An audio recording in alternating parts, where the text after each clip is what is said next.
So the Calgary Flames can win a game in overtime. I didn't know it could be done. I wasn't sure.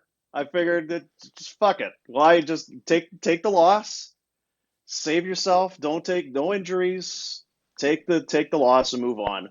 But they get an overtime victory against the Columbus Blue Jackets.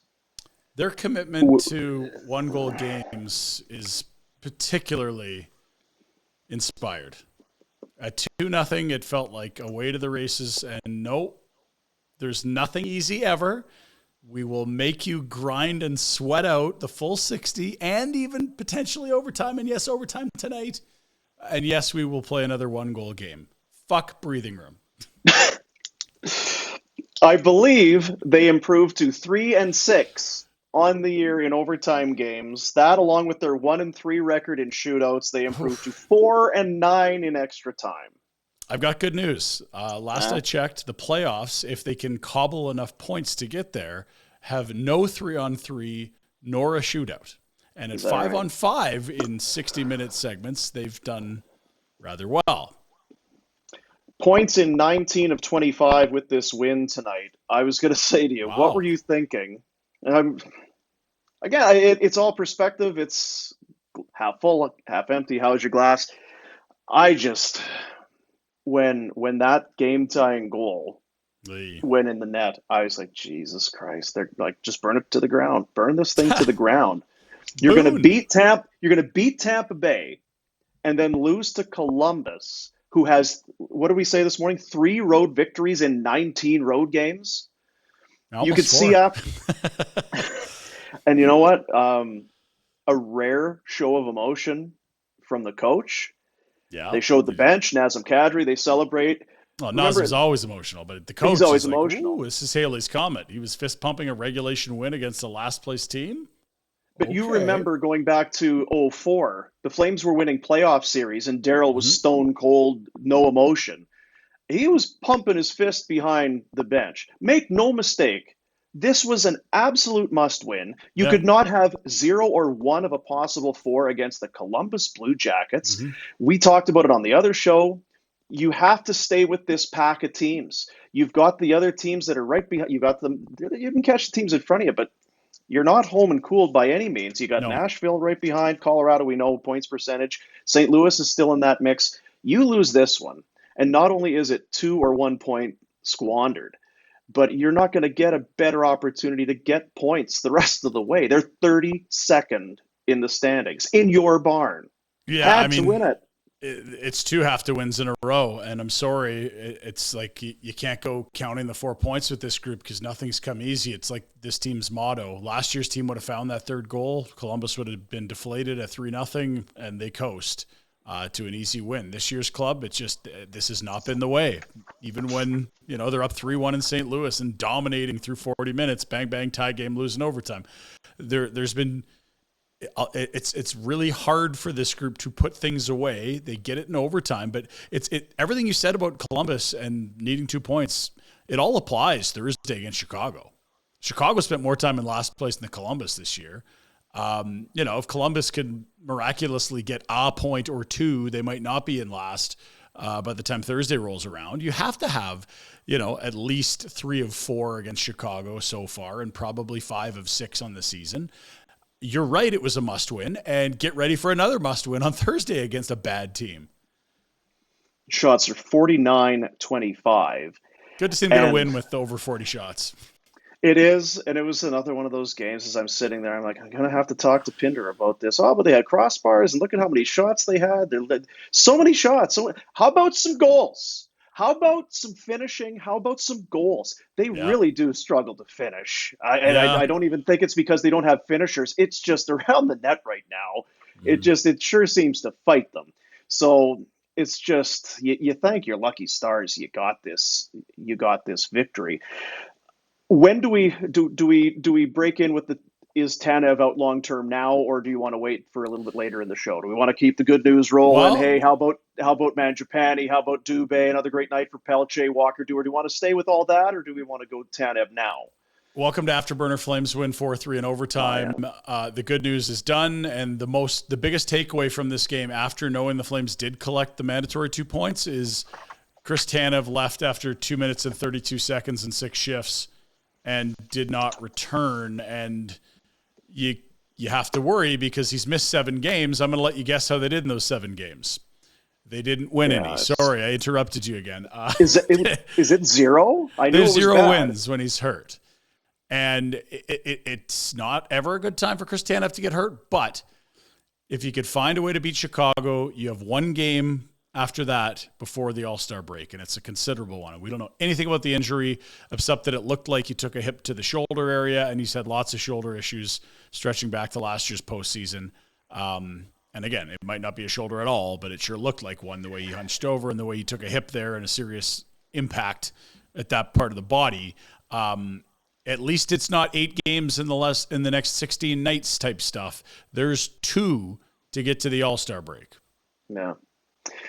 It's got to be shoulder. Had his back to the play if you didn't see it in the game tonight, and it's not a dirty play at all. Just no. Robinson kind of comes in to play the body, and Tanev has turned to him, and he hits him on the back of the right shoulder. And you're right. You can just tell I'm sure guys try and mask it, but when it's a shoulder, the way your arm just hangs, it was just hanging. So I went back and I tried to watch the video. Because it was a torn labrum that he had in the Dallas series going back to last year, and he had to have surgery. That's 4 to 6 months. He had the dislocated shoulder and the torn labrum. Now came back, I think, ahead of schedule, but still, if it's bad, it's surgery in 4 to 6 and that whole thing. I'm not saying this is, but I don't know which shoulder it was. Now, I haven't put a whole lot of sleuthing into it, because you watch that hit when the Dallas player kind of comes down on him. You could probably talk me into saying it was either one of those shoulders because he got clunked. But man, if it's the same shoulder, no bueno. Well, and again, it doesn't look good. We'll know more probably Wednesday. Tomorrow's the poker tournament. I don't see a practice scheduled on their PR thing. Maybe they'll skate, but it's not in the schedule at this point, and the poker tournament is, and that wasn't earlier this morning. So I feel like they've updated tomorrow. And to be fair, you got to practice Wednesday. You probably don't need to skate tomorrow. Stupid Buddy Robinson's brother and his big ass right into the shoulder. His huge ass. Yeah, his big ass, throwing that big ass around. As you said, he left early. So the minutes, and yeah. I'm always curious about how it works, because as a defenseman, and we'll talk to Red about it, you now know, I guess you don't, because maybe at the first period intermission, he's not coming back. But as soon as you get word he's coming back, or you see a guy leave, it's all right. Well, do you start conserving energy then? How do you approach the rest of the game? Zadorov, 26-46, Anderson, 28-21, Hanifin, 24-02, Uyghur, who we'll talk about, 21-19, and then Stone, 15-43. But 28-21, and there's Anderson out in the 3-on-3 in the overtime. Yeah. Get going. Sorry, we got to go. Oh, good. So, but you could really see, in terms of Uyghur, it was a rough night for Uyghur. I'm not sure if he'll throw out really bad turnovers early. Oh, really bad. And again, it's on the whole, when he's on the ice, your team is outchancing their team. But the giveaways are just 10 bellers or whatever you want to call, like they're highlight makers. It sends guys in on breakaways. It's not ideal at all.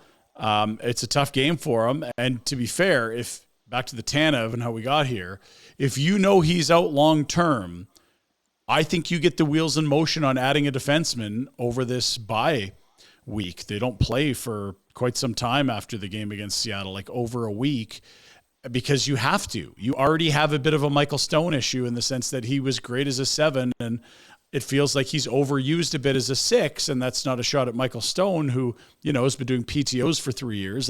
He's being the best Michael Stone he can be. They already wanted to add probably to push him down a slot on the rung, on the depth chart.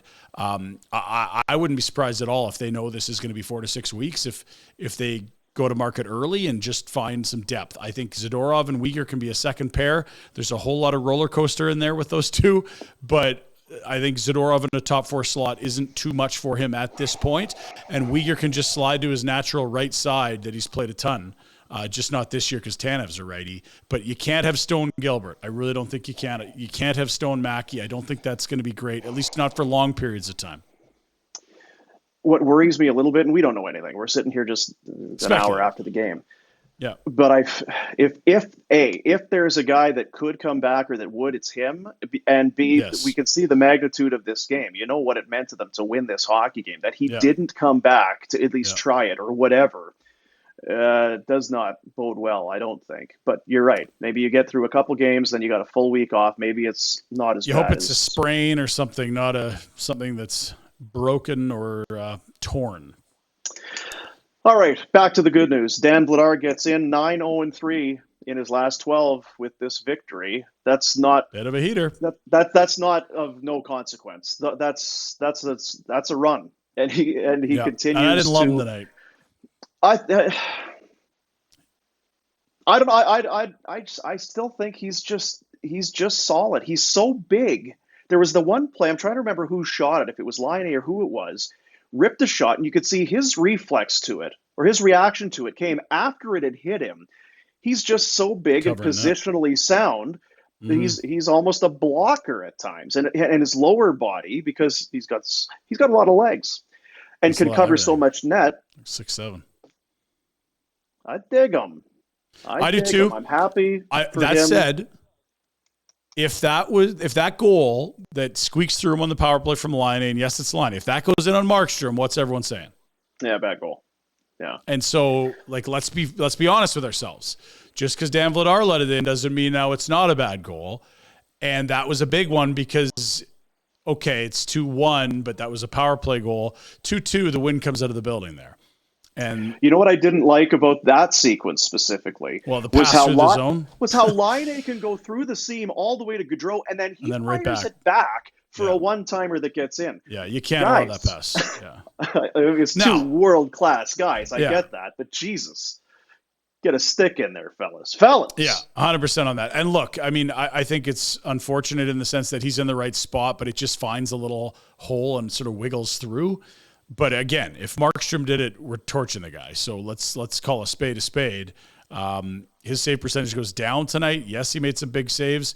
Gaudreau misses on the breakaway. Do you give him any credit for that on the penalty shot, given that, if there's not a lot to shoot at, I got to try to pick a corner, or was it he just missed? I don't know. Like it's the same conversation we have with Post. Like, is it great that you're close, or is this not hand grenades and close doesn't count for shit? I don't know. We can get deep into the weeds on that stuff. And we said on the other show today, at least for me, I was a little, not shocked. I was just, it's interesting that Vladar got this, knowing that the next two games before the break are back-to-backs. You think that's just usual territory. So, and go back to the weekend, he played against Tampa. I don't know. Maybe Daryl's buying some stock in the Vladar why household. Wouldn't you? All he does is win. And let's go back to that game in Chicago that started that 5-game road trip, the Sunday afternoon, late evening game. Markstrom gets pulled 3-11. Vladar comes in, shuts the door all the way until overtime. They lose 4-3 in OT. Vladar was great. Markstrom was not. I know it's not the same building, and it's now 3 weeks ago, but I don't think Daryl's forgotten that one guy was good against Chicago and the other guy allowed 3-11. Was that a belch there? Was that I think it was kind of a belch. I can't hear one of these going. You want to give him one of these? What did I hammer? I just hammered eggs and toast. Some sausage. Eggs and toast. Wow. Anyway, so if time of day. If you gave Vladar Chicago, you keep him hot. You played well against him. I think it's obvious you go to Markstrom in Seattle against the Kraken, which is going to be a tough one. Travel and second half of the back-to-back. Plus, they got everyone's got a flight somewhere out of Seattle, I'm guessing, the next morning. Yeah, and the Kraken are good. Well, that too, of course. Yeah, that's probably. And we're at that point now. That's how good they've been. Yeah, it took them a year, but now they're the Vegas Golden Knights. That's like, I guess they're good. So. I looked at it after tonight's action. The Seattle Kraken lead the division by points percentage. The only reason Vegas is above them is games played. Also, interestingly, in the division, the Pacific, 1 through 5, that's by points percentage, Seattle, Vegas, Edmonton, LA, Calgary. 5 points separating all those. Now, I just did points percentage points. That's idiotic. But 5 points is the difference between first place in the division and where Calgary's at right now. You talked about staying with this pack. It is a pack. And when we thought a month ago no one was going to reel in Vegas, we were wrong. And when we thought Vegas was going to fade away, Seattle was going to fade away, we were wrong. Although I think we were buying them a little more. I think we all believe that if there's a fraud in this group, it might be LA. Well, I think you do. You do. They've been riding Phoenix Copley. So if you think that that's a goaltender that gets his team to the playoffs, buy some stock. I don't. But I don't know. Are you that much more sold in Logan Thompson or Aiden Hill? Yes. Like, I'm not. I'm really not. I shouldn't say I'm not. I guess a little bit. But if there's a way to beat Vegas, and if there's a flaw that might cost them this year, if I had to put money down on what, I think it'll be their goaltending. I just think Seattle and Vegas are better teams than LA. And what was killing LA was goaltending. Yeah. And then they got hot goaltending from an AHL guy for 3 weeks, which happens in this league. It just doesn't last in this league. And you're right. It's not like Logan Thompson's a star nor Martin Jones, but I think those teams in front of them are better than the Kings. Anyway. It's neither here nor there. There's 5 teams and 5 points. It is, she's tight. But you know what they say? They're all tight if they're built right. Isn't that what they say? About the divisions? That's right. The Atlantic is built brilliantly. When 36, was the 28, 33. When was the Lucic fight? The Lucic was when it was 2-2, if I'm correct.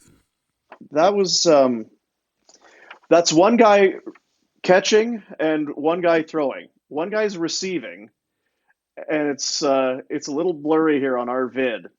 And I don't know who this young man is. This is Olivier. This is at 11:07 of the second period. Right before the Flames tie it up and just after, or take the lead again, and just after Columbus tied it up at 2.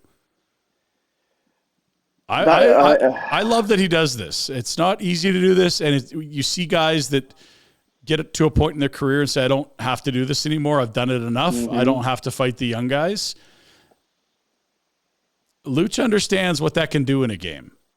He's not doing that to get rich. He's made his money. He's on his last contract. And he probably also understands to a certain extent what we feel we understand is that he is in this, he's a nightly guy. He's on this lineup card every bloody night. Mm-hmm. If he turns away from that or doesn't do that, that's kind of part of why you're there. And I do give him credit, because the older you get, I got to think the less jazzed you are about doing that. Oh, he's got to come home to 2 kids and explain to them why his knuckles are all, or maybe why his face is split up, or maybe why daddy, was in the hospital in theory. You're putting these are not small men. He has a great ability to do this. And he does not shy away at all. It was like Big Earn. A lot of those fighters talked about how they wouldn't sleep the night before, and it was massive anxiety. Big Earn just smiled. He loved it. It's not for everyone. And I give him a ton of credit. It'd be really easy to pack it in terms of just not fighting anymore. And if you were clamoring for Luch to get taken out of the lineup, don't bet on it. No, I feel like every one of those buys him another 3 to 5 games. I think the clamoring around Luch is that he's not slotted properly. And I think if Jacob Pelche continues to play well, you might eventually see him on that second line. If Luch is on your fourth line, the minutes are smaller and he's scrapping, I don't think a lot of people have a problem with that. He's a fine 12th forward. It doesn't hurt you, right? No. Let's go to the fourth line. Jacob Pelche, Walker Duehr, and Trevor Lewis. And Daryl made the comment. Trev made the comment, I guess, a couple weeks ago now, about how Louis can serve different roles. He's your penalty killer. He does all of this, and he can play with the kids, as Daryl kind of put it. He does look like a guy who does get a bit of a jolt or a touch of the fountain of youth when he plays with these young guys. He did not look like an old, slow veteran out there with those guys. He was crashing and flying around. There's a lot to like about that line. I know we all kind of want Pelche to maybe play a little bit higher, but Duehr scores again on a bullet that fooled everybody except Rick Ball by appearances, because Rick was on it. Play them. Keep playing these guys. I I just hope that that's how this goes, that Pelche can just stay in, and if it's this for a while, then so be it. But he deserves to be playing right now. There's no two ways about it. Yeah, I agree. No, sorry. Are you talking about Pelche as well as Luch, About or just Pelche. Luch at this point? Yeah, no, I think he's been really Pelche, good. Yeah, and I think it was interesting to see what happened at the Dome today. You know, Darryl's comments were not received well, and a lot of players came out and spoke harshly about what's wrong with Darryl in 2023. But what we heard from the Dome today was that behind the scenes, it was not that story, that Darryl did compliment the young man on his NHL debut. And I'm okay with that. And we sort of hinted at that on the main program today. Like, I wouldn't be surprised if there's this front for the media, but behind the scenes, it's, you know, more of that nurturing, you know, how's your family, Darryl, that we hear about, but that he doesn't show to media. So I think there's definitely a spot for Jacob Pelche to play well and move up this lineup so much as, or much more than I think you're seeing on social media, where people are like taking his words literally, which we have to acknowledge. Like, those press conferences are a bit of a show. Yeah. And we've had our fun about guys in the past who have had so much speed. Look how fast I am. I'm fast everywhere. I get here and then I get there and I get there so fast. But then what do you accomplish? Yeah. At some point, Pelche is going to have to, you know, he's going to have to do a little bit. But he's been around it. And it's noticeable the pace that he plays with. And I said it to you, I think it was today, when you've got Dube and even with Walker and now Pelche in there for a team that has looked slow at times this season and will no doubt over the course of the remainder of the second half, less than now, you could do worse than having some young, energetic, quick feet in your lineup. Question for you. Do you miss Kevin Rooney? You'd forgotten about him, hadn't you? I kind of forgot about him, yeah. Yeah. But no, this is important. And this is, I think, you know, we wonder about the GM and coach being in lockstep. And I think Darryl often bristles at other people's ideas. But I do think that it's a priority for the organization to get a look at these guys before the deadline. These young kids, they got to look at Phillips, albeit a tiny one. They're getting a look at Pelche, which I think has been really good. They've had a look at Walker Duehr. They've had multiple looks at Zahorna. I'm glad this is all happening. I think the GM is glad this is all happening, and I don't think Darryl's upset to have found a Walker Duehr amongst some of the other pieces they've had there.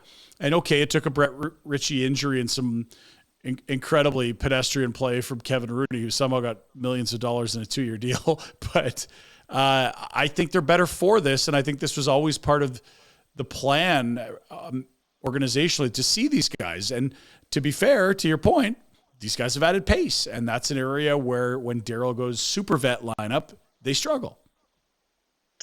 They do struggle, and I think we saw that specifically. And was it you and I that did this show after the Colorado game? Yeah, because it was late. Either way, it was Colorado and Nashville, and it just seemed like there was no way Darryl could stand behind the bench or stand at the bench and watch the team and how his team performed. Now it's on a road trip, tail end, that whole thing. But they were manhandled by the speed of the Colorado Avalanche. Yeah. And I get it's a fourth line, but you have to get some pace in there. I've liked we can get into the things we need to do tonight. I like Tyler Toffoli. There's some bite there. There were a couple of times he was sticking guys, and that I don't know if I don't think he's frustrated because the points have been there, but he was so quiet for the most part of last year. After you arrived, you had that great start and then kind of went cold.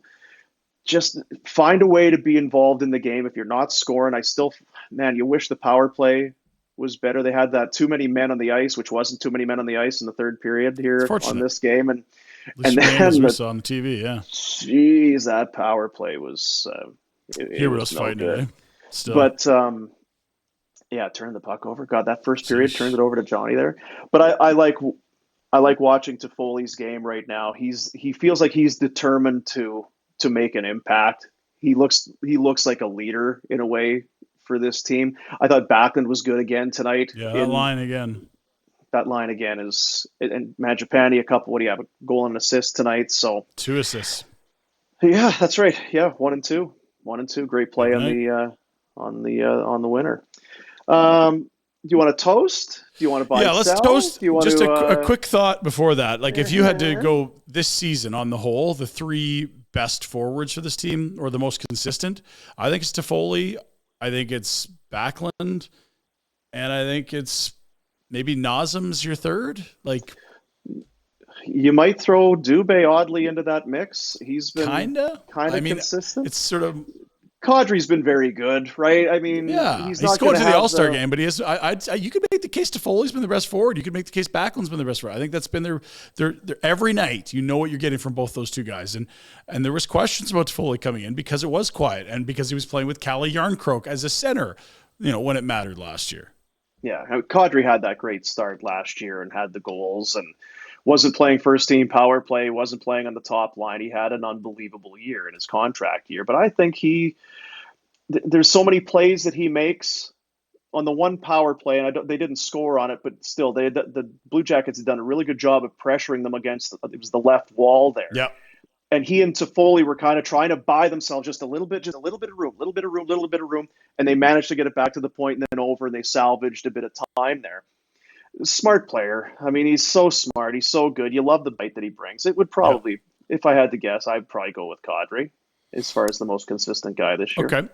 Yeah. Let's stay on that theme. Let's do our cheers or toast of the game for BK BOWFORT Liquor, located right across from Winsport COP. On your way out to the mountains, make sure you stop in, grab yourself some spirits, delicious craft beers, wines, all kinds of great stuff, including that fancy tequila you like. Get some of that on the way to Jasper on Thursday. Yeah, man. Terramana. So the cheers of the game. Where are you leaning? What are you thinking? I'm not leaning. I know exactly where I'm going. I'm going to the mean mugging Dylan Dube. This guy's a beast.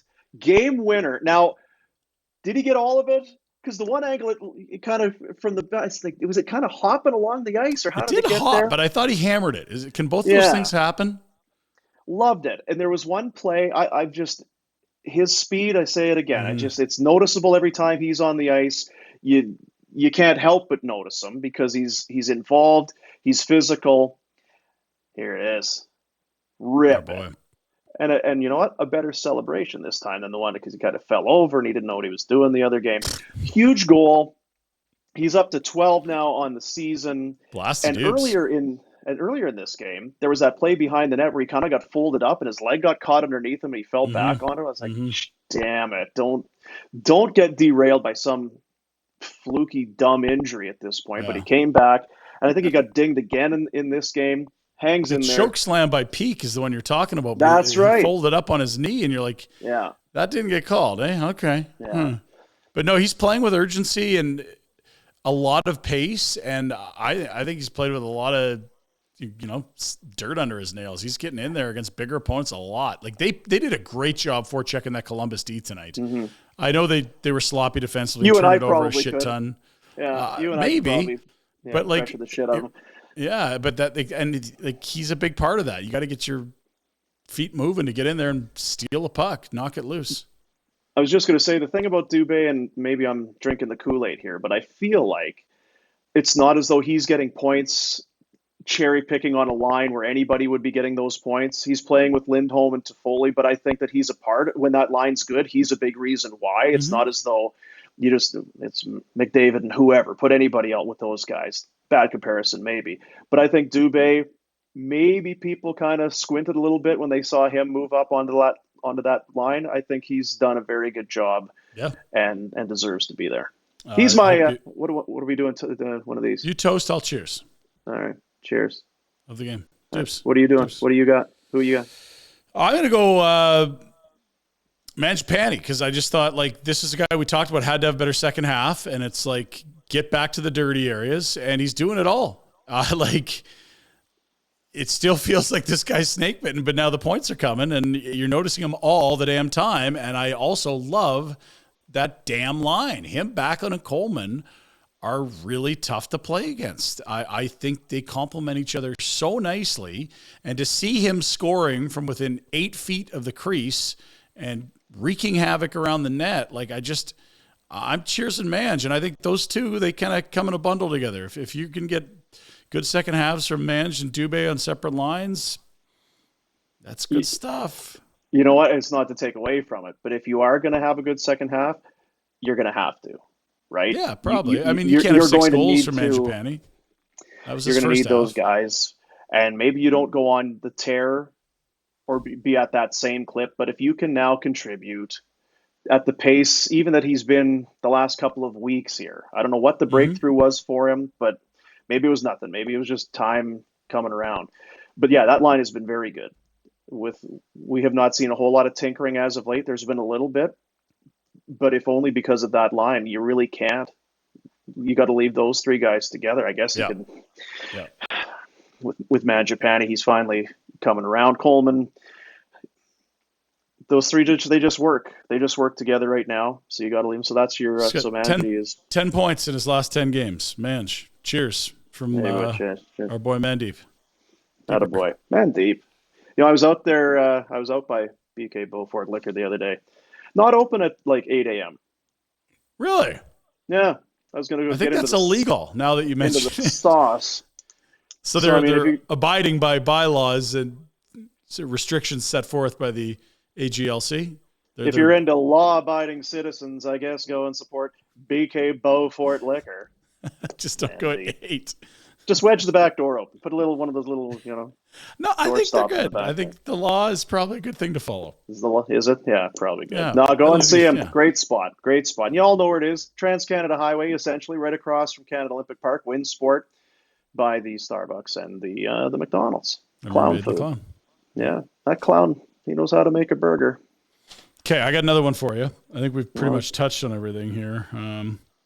Buy or sell is for Derrick Newman with Newman Dean's Real Estate Group with CIR. Our boy Newman, you said it the other day. He's very tall, and you don't like that. But he's very nice. He's very nice, but he's too tall. Too tall and slender and lean and fit. He's in good shape. Yeah. So if you don't like having slender, in-shape, tall realtors, you might have to go elsewhere. But if you like a tall realtor who knows what he's doing, who's a pal of the show, give him a shout, 403-619-6661.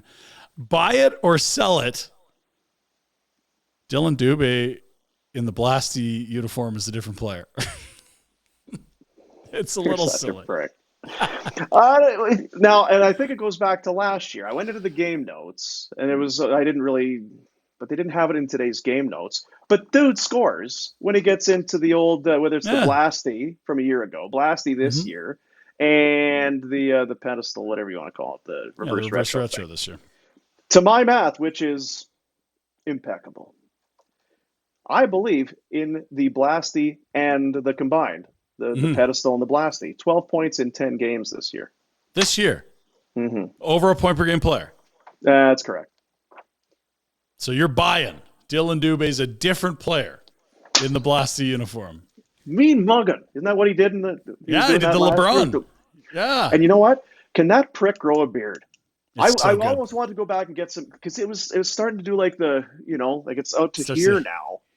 It's like, did it look that way on Saturday afternoon? It's Monday today. What kind of weird blood are you drinking? Are you rubbing plant food in there? What the fuck, Dylan? What's happening? What's going on in Cochrane?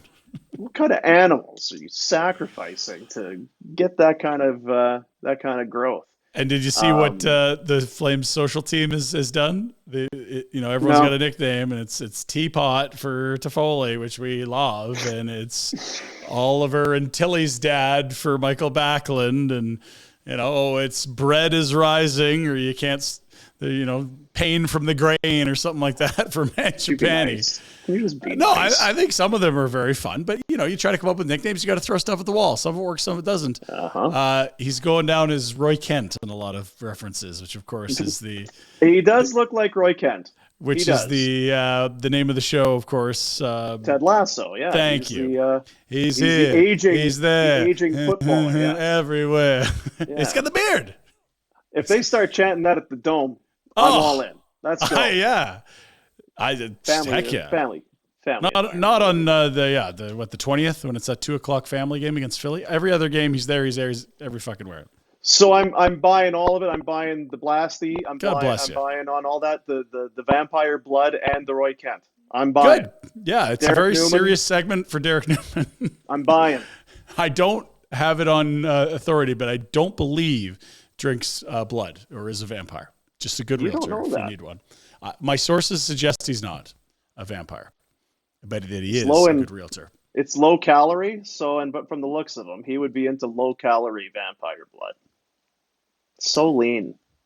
Why don't you call him and ask? 403-619-6661 or give him an email, dnewman@cirrealty.ca. That's our buy it or sell it. There's been a lot of heavy stuff, and I was going to be, how many points does a homestand make successful? Just fuck it. He scored in the Blasty again. He did. And I had it on my best. A big one. Today. He's wearing the Blasty. Dylan Dube anytime goal was like plus 225. Plus 225. Or something. The Johnny anytime goal was plus 200. Hit that post on the redirect. I know. I had both today. Ooh, he was good tonight. Best player on the ice. Johnny was good. And again, disappointing. Should be here. What are you doing in Columbus? Jeez. Like, what are you doing? Man, it's just not fair to look at a team that's not getting goaltending, missing 5 or 6 regulars, and say, oh, they're obviously going to be bad for the next while. It's not about just that they're bad. It's Columbus. Yeah. What? If you're in California or New York or Florida or That's a Nashville, lot of tax until you got to Florida and Nashville. Look at Johnny. Johnny on the breakaway. Nothing there. Johnny said he had him beat glove hand. Yeah, sure he did. Missed it. Look at these guys giving him the old. Get the out of here. Giving him the old how's she going there. Yeah. Special teams is a nightmare tonight, eh? Yeah, I mean, send on a high note, you know. Chicago coming in. Yeah. That's. Should we get high for that? No. Chicago's actually. I know they're upset in Chicago because they're pissing away their lottery percentages. They've been winning hockey games. What is it, 5-6 in a row now? Actually, lost to LA 2-1 yesterday. Yeah, going back to when they beat the Flames, they had a little run going there. Pulling it up right now. So they lost Sunday night to LA 2-1, close game. Prior to that, had won 6 of 7. Their only loss in there, an 8-6 loss to Seattle. 8-5, sorry. But 6 of 7. That'll get you out of last. They can chill the fuck out on Thursday nights. Just take the loss. Get back into your whole tanking that whole thing. Just take the night off. They need Bedard in Chicago. Off. Don't get too cute. They totally do. Jackson Stauber in net these days. What? Remember, it was that's got to be Rob's. That's got to be Rob Stauber's kid. Jackson. Jackson Stauber from Wayzata, Minnesota. Do you remember Rob Stauber? 23 years old. He was the Kings goalie. Had a little run there. He was one of those guys. He played well for a little stretch. Before we go, and I want to tell you about Montana's, how they've been bringing back the viewing party. They've been trying to get everybody out. Tonight would have been a good one. Tonight would have been a great one. I bet you there would have been a few people over. Half price wings. This was a Monday. It's half price wings. Wednesday, you got the all you can eat ribs. Tuesday, Taco Tuesday. You don't gloss over Taco Tuesday. Taco Tuesday. They announced it last week. It's the brand new. They're introducing the comfort menu, and as part of the comfort menu at Montana's, $5 tacos with the purchase of a beverage. We were there last week. You had the shrimp/fish taco. It looked delightful. That's right. That's what I did. Yeah, that's exactly. I had that drink. Yeah. I got my $5 taco, and I was like, that was you wiping all the hot sauce off of your jib. I think I had the chicken, and Tan Man had the steak. Listen, awesome. So Taco Tuesdays, Wednesday ribs, Thursday, every other day they got drink specials. They got all kinds of stuff. Go and check it out. And that new comfort menu, the pot roast soup, 4-cheese spinach dip, smoky double beef bake. Oh, man. Buttermilk fried chicken.